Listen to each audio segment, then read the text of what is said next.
Welcome back दोस्तों। हम आ गए हैं एक बार फिर से आपके लिए लेके एक नया प्रोडक्ट का नया रिव्यू। आज हम करने जा रहे हैं सैमसंग रेफ्रिजरेटर का रिव्यू। इस रिव्यू में हम आपको आगे बताएंगे कि ये प्रोडक्ट कैसा है और हमें कैसा एक्सपीरियंस हुआ। पूरी ओपिनियन मैं आपके साथ साझा करूंगा। इसे हमने 2 साल पहले परचेज़ किया था और 2 साल के बाद मैं आज आपके लिए इसका रिव्यू लेके आ रहा हूँ और इन 2 सालों में इस रेफ्रिजरेटर ने कैसा परफॉर्मेंस दिया है सब मैं आपको बताऊंगा। पर आप बने रहिए हमारे साथ इस वीडियो में, सारी जानकारी मैं आपको दूंगा इस वीडियो के थ्रू।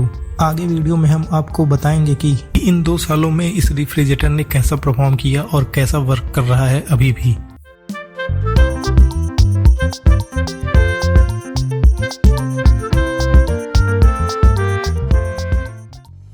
तो हम शुरू करते हैं पावर सेविंग गाइड से। तो इसके डोर यानी फ्रंट पर ही इसका पावर सेविंग गाइड लगा हुआ है। तो यहाँ सबसे ऊपर ही मेंशन है जहाँ ब्रांड क्लेम करती है कि ये पर ईयर के हिसाब से 130 यूनिट इलेक्ट्रिसिटी कंज्यूम करेगा। बात करें अगर इसके स्टोरेज की तो इसका स्टोरेज वैल्यू 182 लीटर का आता है, वहीं इसका टोटल ग्रॉस वैल्यू 192 लीटर का आ जाता है। इसके नीचे वाले स्टिकर में मेंशन है कि ये 10 ईयर वारंटी के साथ आता है। ये जो 10 ईयर वारंटी है ये रेफ्रिजरेटर की नहीं है, ये इसके कंप्रेसर की वारंटी है। ये रेफ्रिजरेटर के पीछे सबसे नीचे लगा होता है। अगर आप नहीं जानते हैं कि कंप्रेसर कहाँ पे होता है तो मैं आपको दिखा देता हूँ। कंप्रेसर मैं आपको दिखा देता हूँ, ये यहाँ पे पीछे लगा हुआ है। ये कंप्रेसर है जो 10 ईयर वारंटी के साथ आता है। इस कंप्रेसर का क्या काम होता है इसको मैं आपको आगे बताऊंगा, लेकिन जहाँ पे बात कर रहे थे वहाँ पे वापस चलते हैं। आगे यहाँ पे मेंशन है कि आप इसको इन्वर्टर से भी चला सकते हैं, काफ़ी कम बिजली ये लेता है। तो आप अपने इन्वर्टर से भी इसको कनेक्ट करके चला सकते हैं, जो बिजली की खपत कम करता है। क्योंकि ये ऑलरेडी 4 स्टार है तो इस वजह से ये इलेक्ट्रिसिटी कम कंज्यूम करता है। आप सब ये तो जानते ही होंगे कि पहले के रेफ्रिजरेटर में स्टेबलाइजर जरूर लगाना पड़ता था, वरना फ्रिज के कंप्रेसर के जलने का डर और फ्रिज के खराब होने का डर रहता था। पर इसमें आपको ऐसे कोई भी टेंशन लेने की ज़रूरत नहीं है। और साथ ही आज के जो नए जनरेशन के रेफ्रिजरेटर्स आ रहे हैं उसमें भी आपको स्टेबलाइजर लगाने की ज़रूरत नहीं पड़ती है। आजकल के जितने भी रेफ्रिजरेटर्स आ रहे हैं उसमें वोल्टेज फ्लक्चुएशन का खतरा नहीं है, क्योंकि कह सकते हैं कि इसमें इनबिल्ड ही स्टेबलाइजर लगे हुए होते हैं, जिससे आपको वोल्टेज फ्लक्चुएशन से होने वाले खतरे जैसे कि फ्रिज जलना या कंप्रेसर का खराब होने के टेंशन लेने की कोई ज़रूरत नहीं पड़ती है। इसलिए आपने पुराने समय में ज़रूर देखा होगा कि हर रेफ्रिजरेटर के लिए एक स्टेबलाइजर लगा हुआ होता था। स्टेबलाइजर के लगाने का मतलब ये होता था कि वोल्टेज को बरकरार रखना और वोल्टेज फ्लक्चुएशन से बचाना। जो वोल्टेज फ्लक्चुएशन से मतलब जब लाइट कट ऑफ होती है, कई बार आती जाती है, लाइट का तेज धीमे होना, इसे वोल्टेज फ्लक्चुएशन कहते हैं, जिससे रेफ्रिजरेटर के खराब होने के डर रहते थे। लेकिन अब आपको इसमें और इस जनरेशन में आने वाले सारे रेफ्रिजरेटर्स में इसकी चिंता करने की आपको कोई भी जरूरत नहीं है। The sides of the refrigerator may get warm. This is designed to detect moisture, condensation and not a malfunction. Fridge की साइज गर्म हो सकती है जो कि मॉइस्चर को हटाने के लिए डिजाइन की गई है, यह कोई खराबी नहीं है। कहने का मतलब है कि फ्रिज की साइड चाहे वो राइट हो या लेफ्ट, दोनों साइड ये गर्म हो सकती है, ये कोई खराबी नहीं है। ये इसके टेम्परेचर को बनाए रखने के लिए ऐसा डिज़ाइन किया गया है, जो आप ये खुरदुरा सा देख पा रहे होंगे। ये ऐसा डिज़ाइन किया गया है जो इसके टेम्परेचर को बनाए रखता है जब लाइट चली जाती है। जब रेफ्रिजरेटर में इलेक्ट्रिसिटी नहीं आती है यानी लाइट नहीं रहती है तो कुछ घंटों तक रेफ्रिजरेटर अपने आप को मॉइस्चराइज और अपने टेम्परेचर को कंट्रोल किया रहता है। वो इसी के कारण है, ये ऐसा ही डिज़ाइन किया गया है। अभी हम आपको रेफ्रिजरेटर के पीछे का हिस्सा दिखा रहे हैं। ये पीछे से ऐसा है, ये पूरी तरीके से पैक है, पीछे से ये खुला हुआ नहीं है। जैसे कि आप पुराने रेफ्रिजरेटर्स में देखते थे कि ये खुला सा हुआ होता था और एक जाली टाइप का कुछ लंबा सा लगा हुआ होता था। पर आज के जनरेशन में ये पैक होके आता है। आपको थोड़े लो प्राइस में या कम स्टार वालों में 1 या 2 स्टार वाले रेफ्रिजरेटर्स में आपको वो डिज़ाइन मिल जाएगा जो कि काफ़ी ओल्ड डिज़ाइन है। यहाँ पे कुछ आपको स्पेसिफिकेशंस दिए हुए हैं। सबसे ऊपर यहाँ पर मॉडल दिया हुआ है जो RR19 है। उसके बाद में यहाँ पर एनर्जी यानी जो स्टार्स होते हैं उसके बारे में मेंशन है। फिर नीचे दिया हुआ है कि ये 1 और 2 स्टार वाले जो रेफ्रिजरेटर्स आते हैं उन्हें आप इन्वर्टर से नहीं चला सकते हैं, लेकिन उसके ऊपर जो यहाँ पे 3, 4, 5 स्टार वाले रेफ्रिजरेटर्स आते हैं उन्हें आप इन्वर्टर से यूज़ कर सकते हैं। यानी जैसे जैसे आपका स्टार बढ़ेगा उस हिसाब से उसका पावर कंज्यूम कम होगा, लेकिन साथ में जैसे स्टार बढ़ेगा आपके रेफ्रिजरेटर की प्राइस भी बढ़ती जाएगी। इसके बाद यहाँ पे ग्रॉस कैपेसिटी मेंशन है, जो कि मैंने आपको स्टार्टिंग में ही बता दिया था। उसके बाद यहाँ पे इसका वेट लिखा हुआ है जो 32 किलो का है। विथ स्टैंड के साथ अगर हम जोड़ेंगे तो ये 35 किलो का हो जाएगा। और उसके नीचे यहाँ पे इसके रेट, इनपुट, इलेक्ट्रिसिटी, रेफ्रिजरेटर और एम्पियर के बारे में मेंशन है। और उसके नीचे पावर सोर्स मेंशन है जो 220 वोल्ट पे काम करता है। तो चलिए अब इसके आगे बढ़ते हैं हम। ये वाटर टैंक लगा हुआ है, एक छोटा सा वाटर टैंक लगा हुआ है जो जस्ट कंप्रेसर के ऊपर ही लगा हुआ होता है। ये हर रेफ्रिजरेटर में लगा हुआ होता है, जो अंदर मॉइस्चराइज होकर सारे पानी इकट्ठा हो जाते हैं और आइस बन जाते हैं। वो गल के फिर पानी के रूप में यहाँ पे आ जाते हैं और यहाँ से आप चाहें तो इसे साफ भी कर सकते हैं। यहाँ पे ये आप देख सकते हैं जो मैंने आपको स्टार्टिंग में दिखाया था कि ये कंप्रेसर है। मैं आपको बता देता हूँ कि कंप्रेसर का काम क्या है। कंप्रेसर का काम है एयर को कंप्रेस करके ऊपर भेजना, यानी ये उस एयर को कंप्रेस करके ऊपर की ओर भेजता है जिससे रेफ्रिजरेटर कूल होता है और अपना टेम्परेचर बनाए रहता है। और इस कंप्रेसर में एक गैस भरी जाती है जिसे आइसोब्यूटेन कहते हैं। जब वोल्टेज फ्लक्चुएशन की वजह से या तो रेफ्रिजरेटर के कई दिनों तक यूज होने के बाद अगर कंप्रेसर खराब हो जाता है तो आपने कभी भी किसी इलेक्ट्रीशियन या इसके मैकेनिक को आपने अपने घर पे बुलाया होगा तो आपने ज़रूर देखा होगा कि जब ये कंप्रेसर ख़राब हो जाता है तो उसमें ये गैस भरता है और वो गैस का नाम ही आइसोब्यूटेन है। तो मैंने आपको इस रेफ्रिजरेटर के आउटर जोन को दिखा दिया है। अब चलते हैं हम इसके इनर जोन में और दिखाते हैं इनर जोन कैसा है। तो इसके डोर को ओपन करने के लिए आपको बीच में यहाँ पे एक हैंडल मिल जाता है और एक ऊपर दूसरा आपको यहाँ ऊपर मिल जाता है जिसे आप ओपन कर सकते हैं। और यहाँ पे आपको नीचे लॉक दिया गया है जिसे आप इसे लॉक भी कर सकते हैं। आइए इसे ओपन करके हम आपको दिखाते हैं अंदर के जोन को। तो ये है हमारे रेफ्रिजरेटर का इनर जोन जो कुछ इस तरीके का डिजाइन है।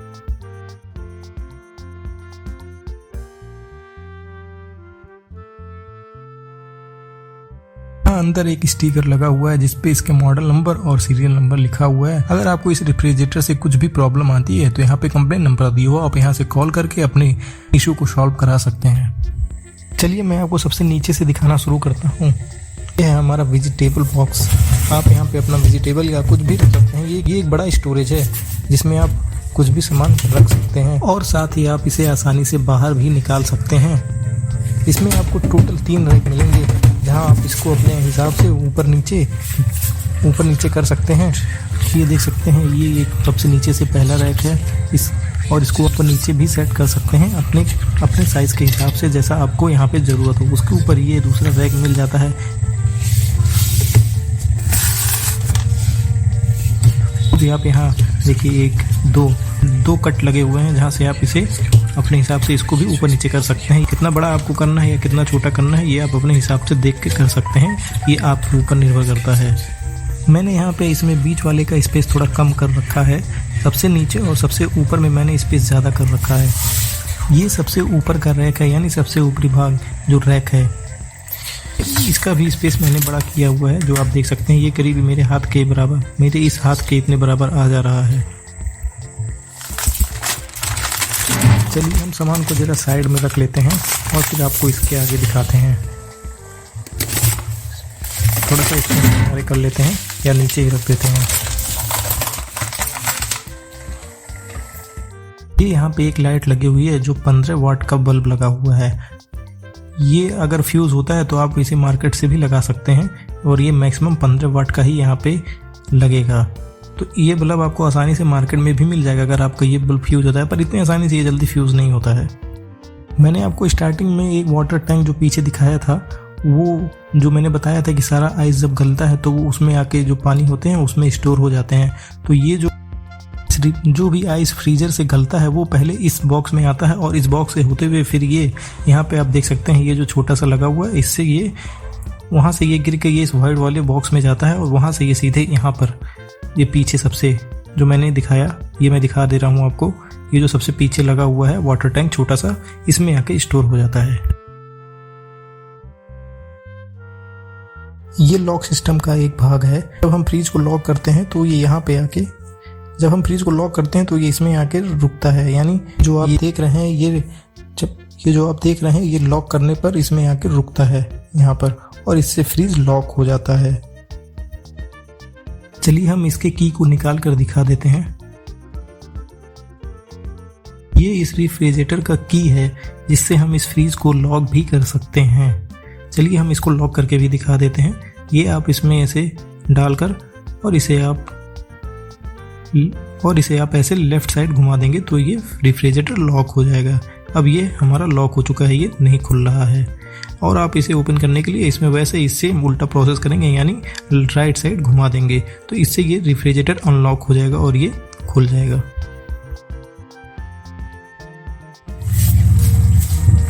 कैमरे को हम रेफ्रिजरेटर में रख कर बंद कर देते हैं। अब ये रेफ्रिजरेटर बंद हो चुका है और हम इसे लॉक कर रहे हैं। अब ये हमारा रेफ्रिजरेटर लॉक हो गया है, अब ये ओपन नहीं हो रहा है।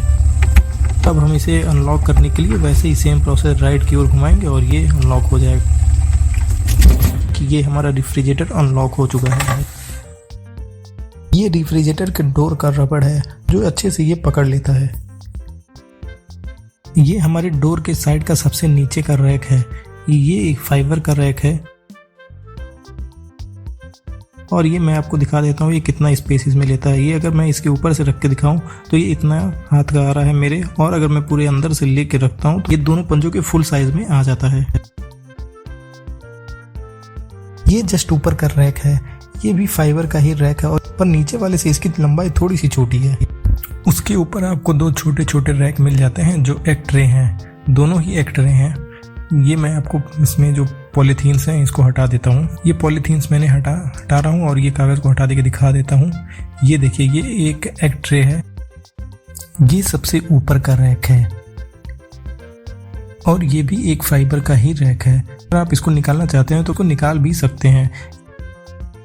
यहाँ पे ऐसे इसको आप ऊपर करके निकाल सकते हैं। ये आप ये जो कट देख रहे हैं दोनों साइड कट लगे हुए हैं, इसको आप किसी भी तरफ से आप अंदर की ओर प्रेस करेंगे और ऊपर की ओर खींच देंगे तो ये बाहर आ जाएगा। ये डोर को एक दूसरे से कनेक्ट करता है और इसके बगल में एक ये बटन दिया हुआ है जो लाइट का बटन है। इसे आपको दबाने की कोई ज़रूरत नहीं है, बस मैं आपको इसे दिखाने के लिए कर रहा हूँ।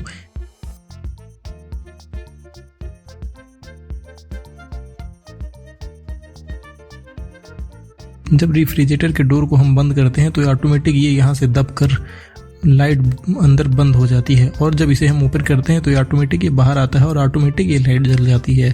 तो ये जब रेफ्रिजरेटर बंद करते हैं इसके डोर को तो लाइट अंदर बंद हो जाती है, और जब ये रेफ्रिजरेटर का डोर ओपन होता है तो ऑटोमेटिक ये लाइट जल जाती है।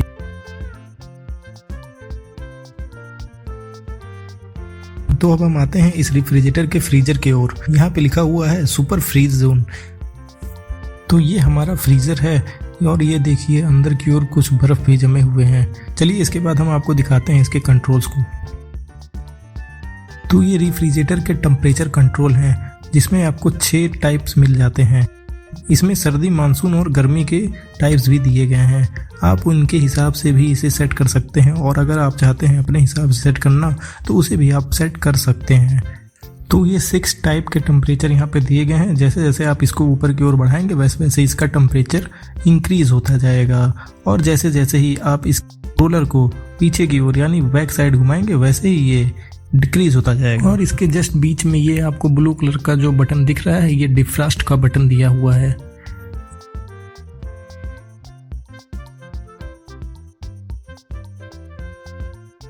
तो ये है हमारा फ्रीजर, और इसके नीचे देखिए ये कुछ आइस जमे हुए हैं, ये इसी के लिए ये बटन दिया गया है। और ये मैं आपको फ्रीजर खोल के दिखा देता हूँ। यहाँ पे देखिए कैसे, देखिए ये आइस जमे हुए हैं इतने ज़्यादा। अब आइस यहाँ पे बहुत ज़्यादा नहीं जमा हुआ है, सिर्फ अपने टेम्परेचर को कंट्रोल करने के लिए इतना काफ़ी है। इसके लिए अपने रेफ्रिजरेटर को 2-3 पे ही कर रखा है। ये मैंने इसे कम कर रखा है क्योंकि मुझे अभी बहुत ज़्यादा कूलिंग की ज़रूरत नहीं है। तो आप अपने हिसाब से इसको कंट्रोल कर सकते हैं, क्योंकि अभी इधर सर्दी भी थी तो इस वजह से ये कम पे ही था, और अभी भी ये लगभग उसी पे है। अब इसे बढ़ाने की ज़रूरत पड़ेगी क्योंकि अब गर्मी आ रही है। अब ये देख सकते हैं आप इसकी सतह पे इसके बर्फ़ कैसे छोटे छोटे जमे हुए हैं। और ये जो मैंने अभी आपको दिखाया डिफ्रॉस्ट का बटन, वो इन सब के लिए ही काम करते हैं, इन्हीं के लिए वो बटन दिया गया है। चलिए मैं बता देता हूँ कि ये डिफ्रॉस्ट का बटन किस लिए दिया हुआ है। मैंने आपको अभी बताया है कि ये ब्लू वाला जो बटन है वो डिफ्रास्ट का बटन है, पर इस डिफ्रास्ट का बटन यूज़ किस लिए होता है, चलिए यहाँ पे ये मेंशन है, मैं आपको बता देता हूँ।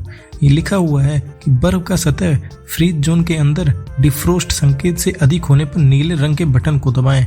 अब ये मतलब इसका ये है कि जब आपके फ्रीज में काफ़ी ज़्यादा बर्फ जम जाए और इसके नीचे ऊपर भी काफ़ी ज़्यादा बर्फ जम जाती है, उस समय आपको इसे दबाना ज़रूरी है। और इसे दबाने से सारे बर्फ धीरे धीरे करके गल जाते हैं और पीछे वाटर टैंक जो ब्लैक कलर का वाटर टैंक पीछे दिया हुआ है वहाँ पे जाके सारे पानी स्टोर हो जाते हैं। तो ये बटन बहुत ही ज़रूरी है। और जब भी आपके फ्रीजर में काफ़ी ज़्यादा बर्फ़ जमा हो जाए तो आप इसे दबाकर उस बर्फ़ को ख़त्म कर सकते हैं। जब आप इसे दबा देते हैं तो ये 12 या 24 घंटे के बाद ये फिर से वर्क करने लगता है, बर्फ़ जमाने लगता है। तो आप अगर चाहते हैं अगर आपका बर्फ़ पूरी तरीके से नहीं गला है तो आप एक बार फिर से इसे दबा दें, इससे ये पूरे के पूरे बर्फ़ को पानी के रूप में निकाल कर बाहर स्टोर कर देगा।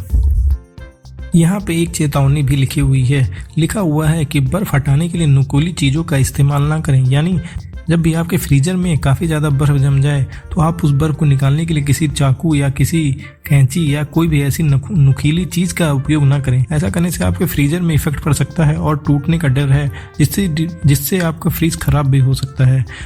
उस बर्फ को निकालने के लिए यहाँ पे डिफ्रास्ट का बटन दिया हुआ है ऑलरेडी, तो आप उसे दबाकर अपने बर्फ को ख़त्म कर सकते हैं। बाकी लगभग मैंने सब कुछ आपको इसके बारे में बता दिया है और इसे मैं 2 साल से यूज़ कर रहा हूँ और इन 2 सालों में ये जैसा का था वैसा का वैसा ही परफॉर्म कर रहा है, कोई भी प्रॉब्लम इसमें नहीं आई है। अगर इस लीटर में आप सैमसंग का कोई भी रेफ्रिजरेटर लेना चाहते हैं तो आप ले सकते हैं। इसमें आपको कई तरह के मॉडल भी मिल जाएंगे, 192 या 200 तक के जो भी रेफ्रिजरेटर सैमसंग के आते हैं आप उसमें से कोई भी ले सकते हैं। लगभग आपको सब कुछ सेम ही मिलेगा, 1-2 फीचर का ऊपर नीचे अंतर आपको बस मिल सकता है। अगर आपने बनाया है कोई भी रेफ्रिजरेटर लेने का तो आप सैमसंग के कोई भी रेफ्रिजरेटर को ले सकते हैं इस लीटर में। थोड़ा बहुत ही आपको उसमें कुछ 1-2 फीचर का अंतर मिलेगा और उसी हिसाब से आपके थोड़े बहुत पैसे ऊपर नीचे हो सकते हैं। चलिए अब मैं आपको लास्ट में इसके केबल्स को दिखा देता हूँ। जो इसका केबल है ये रहा, ये इसका प्लग है और ये इसका जो प्लग दिया हुआ है वो 6 एम्पियर का प्लग दिया हुआ है। आप इसे पावर प्लग में भी यूज़ कर सकते हैं और ऐसे नॉर्मल प्लग में भी यूज़ कर सकते हैं, ये दोनों में फिट हो जाते हैं। यहाँ पर हम लेके आएंगे आपके ज़रूरत की हर एक प्रोडक्ट का रिव्यू और अनबॉक्सिंग, तो फटाफट हमारे चैनल को जरूर सब्सक्राइब करें। तो अगर आपने अभी तक हमारे चैनल को सब्सक्राइब नहीं किया है तो प्लीज़ अभी इसे सब्सक्राइब कर लें और बेल आइकन जरूर दबाएं ताकि नए वीडियो का नोटिफिकेशन आपको तुरंत मिलते रहें। जब भी हम लोग कोई प्रोडक्ट खरीदते हैं तो हमें ये नहीं पता होता कि वो प्रोडक्ट कैसा परफॉर्म करेगा, वो प्रोडक्ट अच्छा है या नहीं, और इस वजह से हम लोग कभी कभी अपने पैसे को गलत जगह इस्तेमाल कर देते हैं जहां हमारा घाटा होता है। तो आप अपने बहुमूल्य पैसे को गलत जगह खर्च ना करें और उस बहुमूल्य पैसे को बचाने के लिए हम लेके आएंगे आपके लिए लाइफ स्टाइल में यूज़ होने वाले सारे प्रोडक्ट के रिव्यू।